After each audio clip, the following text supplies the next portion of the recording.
Saudação de paz a todos. Estamos aqui para mais uma aula da lição bíblica desse quarto trimestre. O tema é: Vem o fim.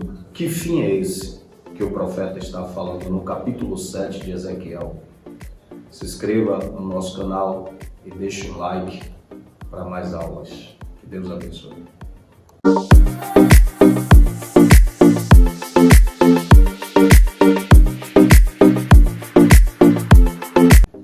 Deus abençoe as nossas vidas. Estamos aqui para mais uma lição, mais uma aula da Escola Bíblica Dominical EBD, nesse quarto trimestre, a qual nós vamos estar abordando a lição de número 2, onde o seu tema é Vem o Fim. Nós vamos estar trabalhando acerca deste assunto, porque o profeta Ezequiel, de maneira contundente, no capítulo 7, ele expressa de uma maneira muito forte que o fim vem, que vem o fim. Nós vamos estar, nesta aula, tirando algumas dúvidas. A introdução da lição desta aula, a profecia do capítulo de número 7 é endereçada à terra de Israel, ou seja, particularmente aos seus habitantes, mas tem implicações globais. O que é que nós aprendemos nessa introdução? Que o momento da nação de Israel é um momento complicado, porque o povo tinha sido levado cativo para a Babilônia, estava dentro de um cativeiro. Como nós falamos na lição anterior, o profeta Ezequiel estava profetizando no meio dos exilados, assim também como o nosso profeta Jeremias estava profetizando dentro de Jerusalém, que era contemporâneo ao profeta Ezequiel, assim também como Daniel estava dentro da Babilônia. Mas o profeta Ezequiel, que tinha um chamado de sacerdote, mas Deus muda a trajetória e o chama para um ministério profético. Ali o profeta, ele traz uma mensagem de conserto, uma mensagem ao coração do povo, de alerta para que o povo despertasse e se arrependesse dos seus caminhos que estavam trilhando. O primeiro tópico desta lição, ela fala sobre a profecia que foi liberada da boca do profeta Ezequiel. E o profeta Ezequiel, ele usa um termo muito usado pelos profetas do Antigo Testamento, assim como o profeta Isaías, no capítulo de número 43 do seu livro, Isaías diz assim: mas agora assim diz o Senhor, que te criou, ó Israel, que te formou, ó Jacó. Sempre que o profeta ele se expressava de uma maneira contundente para mostrar para o povo, para a nação ou para aquele grupo de pessoas que estavam ouvindo o profeta, ele usava justamente esta frase. O profeta Ezequiel, ele diz: e veio a mim a palavra do Senhor. Porque o profeta Ezequiel, ele usa esse termo, e veio a mim a palavra do Senhor. Aqui Ezequiel está afirmando que o que ele está transmitindo ao coração do povo não vem dele, mas sim de Deus. A chancela de autoridade divina, assim diz o Senhor Jeová. Ou seja, o profeta, o termo profeta no hebraico significa nabir, arauto do Senhor, aquele que ouve de Deus e transmite a sua vontade. O profeta estava ouvindo da parte de Deus e estava transmitindo ao coração daquela nação, mostrando ao povo que a fonte da profecia que ele estava liberando ao coração da nação de Israel naquele momento vinha diretamente de Deus ao coração do homem. Deus falava aos profetas por visões. Deus também falava com os profetas também de uma forma audível. Se nós observarmos lá no livro de Êxodo, capítulo de número 33, a Bíblia diz que Deus falava com Moisés face a face. Deus ele também tinha uma maneira de mostrar para o profeta em forma de visões, como também Deus mostrou para o profeta Jeremias, quando o Senhor disse: desce à casa do oleiro e lá eu falarei contigo.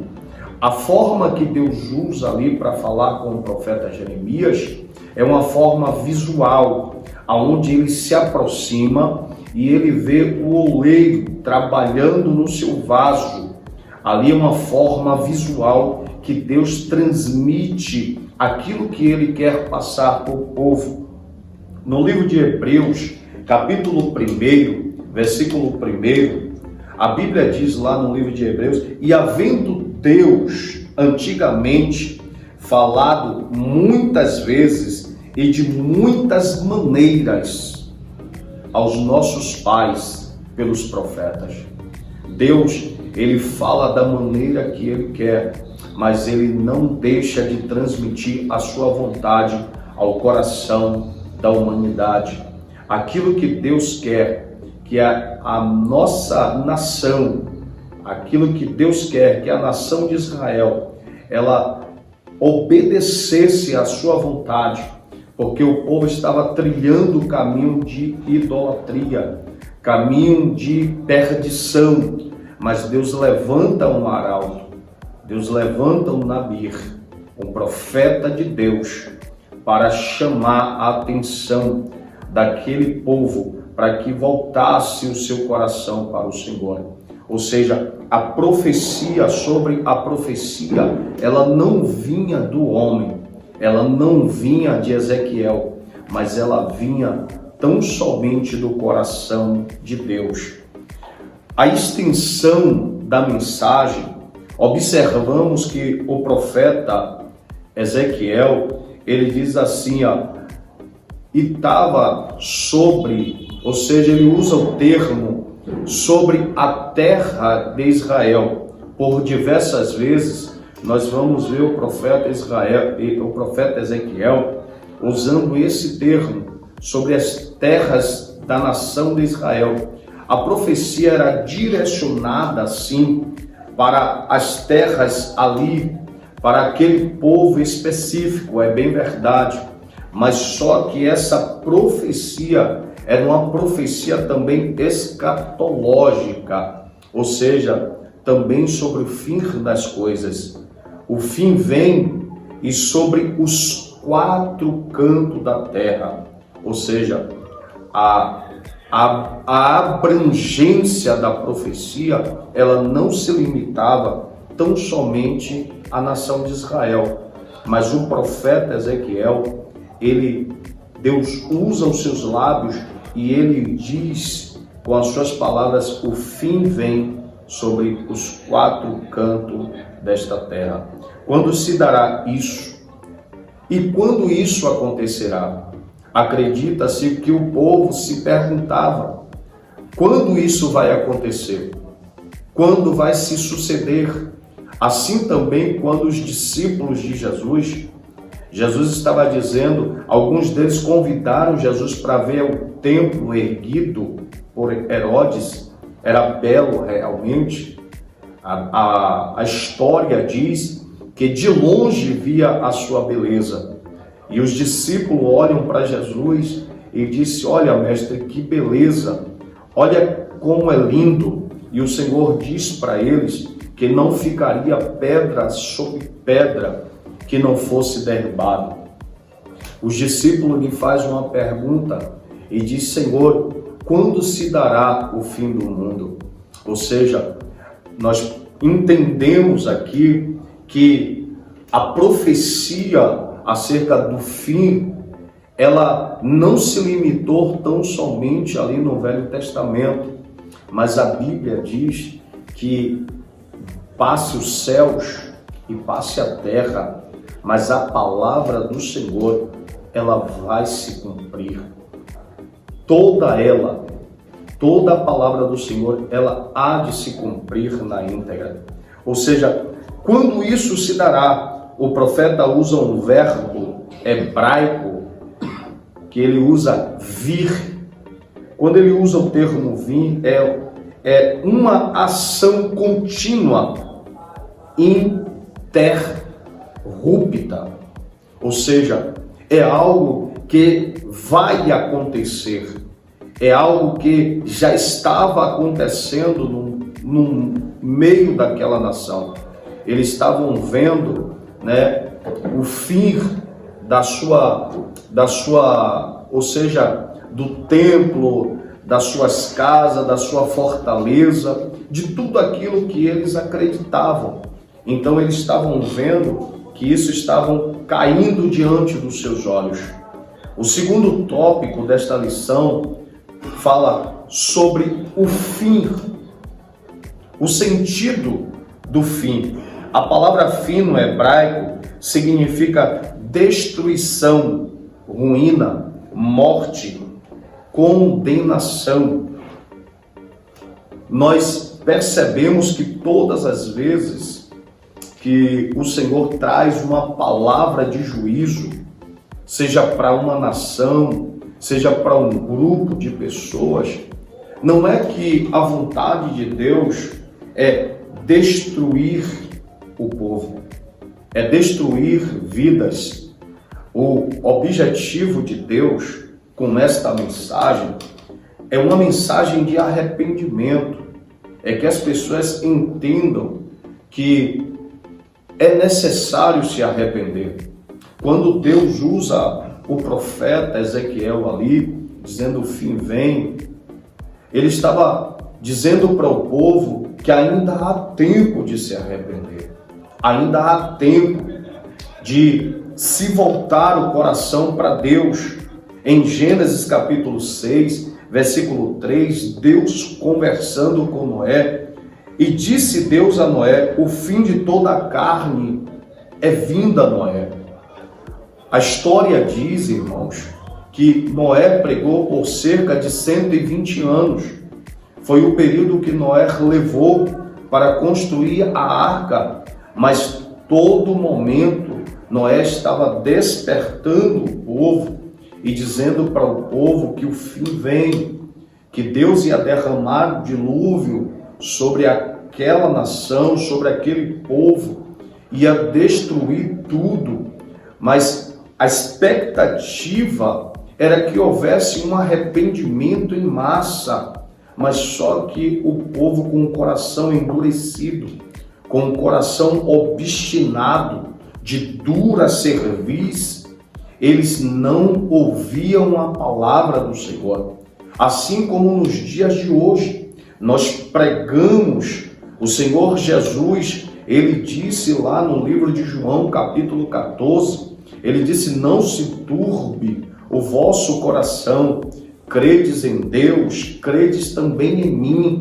Na casa de meu pai há muitas moradas. Se não fosse assim, eu não vos teria dito: eu vou para o Pai e vos prepararei lugar, para que aonde estiver eu, estejais vós também. O Senhor nos faz uma promessa. O Senhor não quer que você se perca. O Senhor não quer que você seja destruído. O Senhor quer que haja um arrependimento, que haja um quebrantamento no seu coração. Então, o profeta aqui, a palavra fim vem, ou seja, era uma palavra de exortação ao coração do povo. Trata-se de um substantivo de julgamento. Ou seja, Deus estava dizendo: eu estou trazendo um julgamento sobre vocês. Mas o sentido ali era que houvesse um grande arrependimento. O profeta Ezequiel, ele usa por diversas vezes a repetição da palavra. Vem o fim vem. Porque o profeta usa algumas vezes a repetição, vem o fim e o fim vem. Então, o sentido ali era para que impregnasse no coração do povo, era para que aquilo se estabelecesse na mente, no coração do povo, para que eles entendessem que o que estava vindo do profeta era da parte de Deus. É como um arauto do Senhor, ele está enfatizando para que houvesse um grande arrependimento. Nós podemos observar isso nas Escrituras, no Novo Testamento, quando o profeta João Batista, ele surge no cenário. Antes de Jesus, por diversas vezes, o profeta João Batista, ele dizia: arrependei-vos porque é chegado o reino de Deus. Arrependei-vos, raça de víbora, porque quem vos ensinou a fugir da ira vindoura? Ou seja, o profeta João ou Batista, ele estava trazendo uma palavra de confronto ao coração daquela nação, para que o povo entendesse que era necessário arrependimento. E quando o profeta Ezequiel, ele repete por algumas vezes a frase, o fim vem, o fim está próximo, ele estava querendo trazer ao coração do povo, que o povo entendesse que era necessário um arrependimento. O objetivo de uma mensagem tão dura era erradicar, ou seja, exterminar do meio daquele povo a idolatria, a prostituição. Nós estamos vivendo de uma geração que está vivendo de qualquer maneira, ou seja, que está vivendo dissolutamente, ou seja, satisfazendo os seus prazeres das suas carnes e deixando de olhar para o que é espiritual. E nós estamos aqui como um mensageiro, como um arauto do Senhor, que é necessário um grande arrependimento, que é necessário um grande avivamento no meio do nosso povo, para que venhamos despertar. Nós precisamos que haja um despertamento espiritual na nossa nação, nas nossas vidas, para que venhamos viver o que Deus projetou para a nossa história. Nós podemos, no terceiro tópico desta lição, falar sobre o inimigo, e o termo usado ali, e já floresceu a vara. Já floresceu a vara, ou seja, ali está falando, Ezequiel está falando do rei Nabucodonosor. Nabucodonosor, ele foi usado como vara de correção. Deus, por diversas vezes, trouxe ao coração do povo uma palavra através do profeta Jeremias, dizendo para o povo que era necessário o povo se arrepender, porque Deus ia enviar um reino ímpio que ia subjugar a nação de Israel. Mas o povo, como estava com o seu coração endurecido, com o seu coração voltado ao pecado, voltado à idolatria, e naquela época havia os falsos profetas, como há hoje, aqueles que profetizam só bênçãos, aqueles que profetizam só vitória, aqueles que profetizam que você vai parar de sofrer, você não vai viver dessa maneira. Nós precisamos entender que na época de Ezequiel também tinha um grupo de profetas que se levantavam e diziam para o povo que Deus jamais ia levantar um reino ímpio para subjugar a nação do Senhor.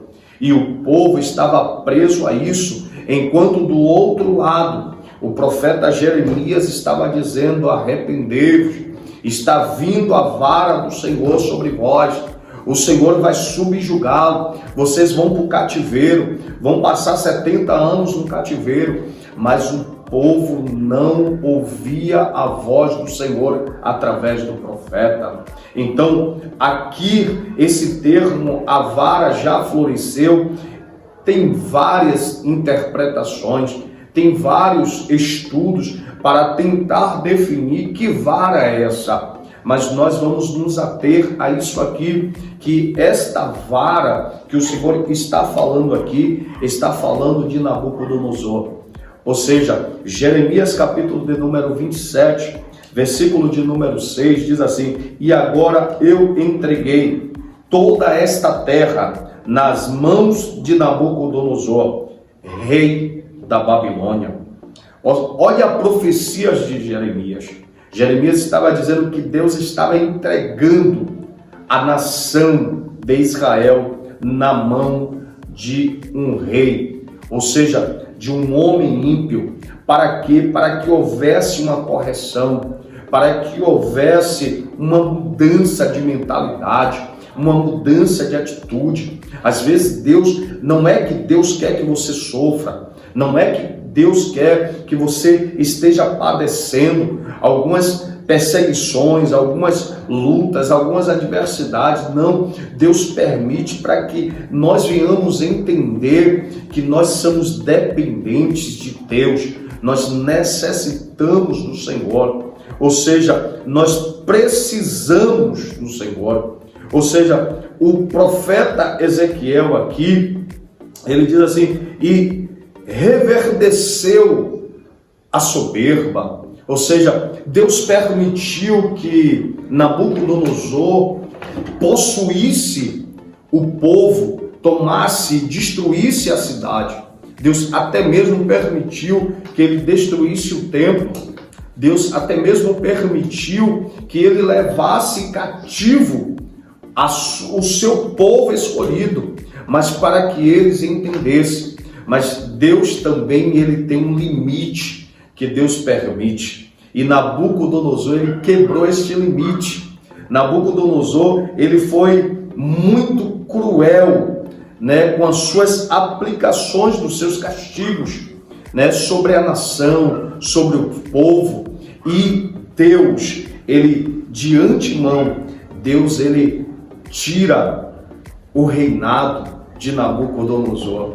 Por quê? Porque Nabucodonosor, ele achou que ele alcançou a nação de Israel, não porque Deus permitiu, mas porque ele tinha força, ele tinha poder, ele tinha um exército poderoso, porque ele era um grande general. Ou seja, a soberba entrou no coração de Nabucodonosor e ele acreditava que ele era poderoso, que ele se declarava como um Deus. Mas quando Deus, ele se levanta, irmãos, Deus, ele se levanta para vencer. E Deus abateu Nabucodonosor de tal maneira, ao ponto de ele perder o seu reinado, de ele se prostrar, de ele padecer. Mas nós precisamos entender que toda soberba, toda exaltação diante de Deus, Deus, ele abate e joga ao pó da cinza. O rei Nabucodonosor, o nome Nabucodonosor da Mesopotâmia, o significado do seu nome significa aquele que protege a minha herança. O significado mais próximo, mais aproximado do original hebraico de Nabucodonosor é aquele que protege a minha herança. Alguns estudiosos, eles chamam Nabucodonosor de a vara de Deus, a vara de correção. Nós precisamos entender que Deus, ele tem as suas formas, de fazer com que o povo venha entender o seu propósito e a sua vontade soberana. E o que eu acho interessante, eu não vou entrar em outras lições, é que foi necessário o cativeiro, foi necessário o povo passar 70 anos dentro do cativeiro para entender que eles sentiam saudades de estar na presença de Deus, de estar no templo. Não deixe passar pelo cativeiro. Não permita você passar pelo momento de aflição para você lembrar que você tem um Deus que cuida de você, que zela por você, que em todo momento Ele quer o seu bem, Ele quer te proteger, Ele quer te guardar, Ele quer te livrar. Que Deus abençoe. Esse último subtópico aqui fala sobre a Babilônia. O nome Babilônia também é de origem arcadiana, que significa os portão de Deus.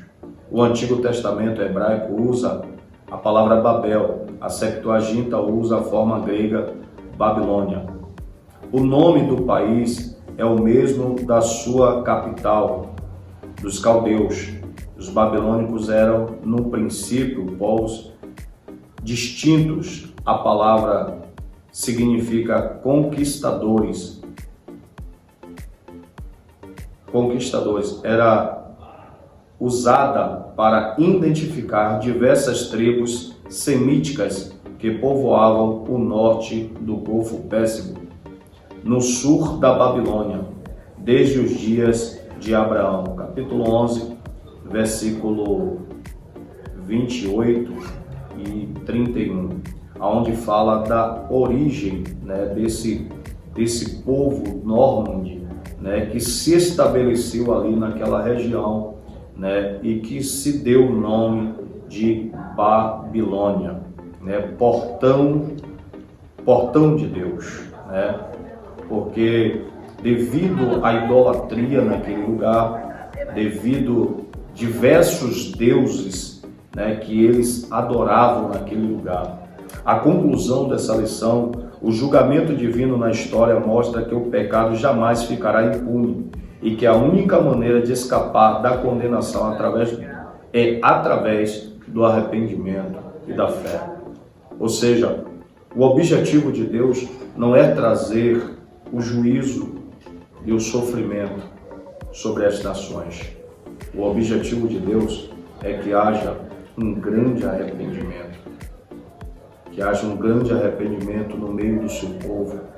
Que haja um grande arrependimento dentro das nações. E que se voltem o coração para Deus. E que Deus assim vos abençoe por mais uma aula. Nos acompanhe. Estaremos todas as semanas postando uma pré-aula, assuntos novos, estudos novos, para abençoar a sua vida, edificar a sua casa, edificar a sua família, e que Deus te abençoe e que Deus te guarde, em nome de Jesus.